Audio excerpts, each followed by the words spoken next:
The last bus stop to hell. It sits like a ghost in the fog, cold, silent, unblinking. In the heart of San Francisco Bay, surrounded by frigid, shark-infested waters, lies a rocky island with a chilling past. Sailors called it the Rock. The government called it Alcatraz. But to the men who were locked inside its steel-barred walls, it was something else entirely, a last stop before hell. This wasn't just a prison, it was a fortress of fear, a place designed not just to hold criminals, but to erase them from the outside world. Alcatraz began its dark journey in the 1850s as a military fort. With its high cliffs and panoramic views, it was perfect for defense.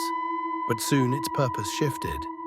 It became a military prison, then in 1934, the transformation was complete. Alcatraz became the most feared federal penitentiary in America. The rules were harsh, the silence was deafening, and the message was clear: once you arrive, you don't leave. Inside were the most notorious names in crime. Al Capone, the king of Chicago's underworld, stripped of his empire and reduced to a number.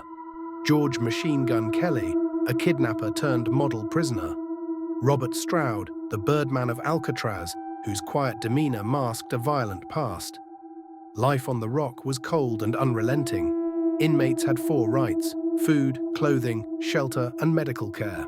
Anything else, books, visits, even a conversation, had to be earned. Some cracked under the pressure, others simply disappeared into themselves.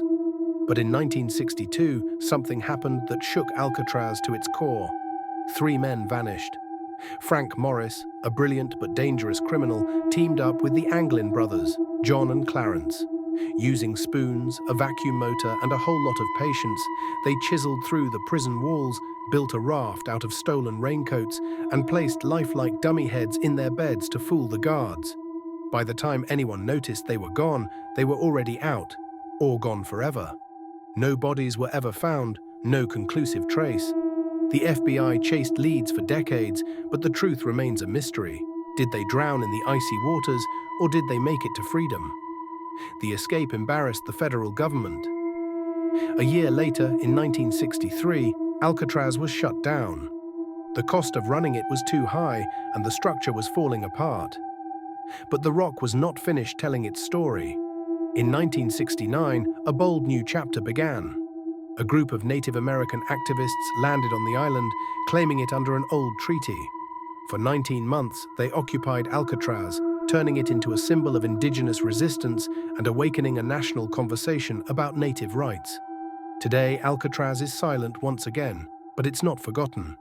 Its rusted bars, crumbling cell blocks, and echoing halls are now watched over by the National Park Service. Tourists walk where prisoners once paced, hearing tales of cruelty, courage, and the unbreakable will to be free. Because Alcatraz was never just a prison, it was a test of human endurance, and its ghosts still whisper across the bay.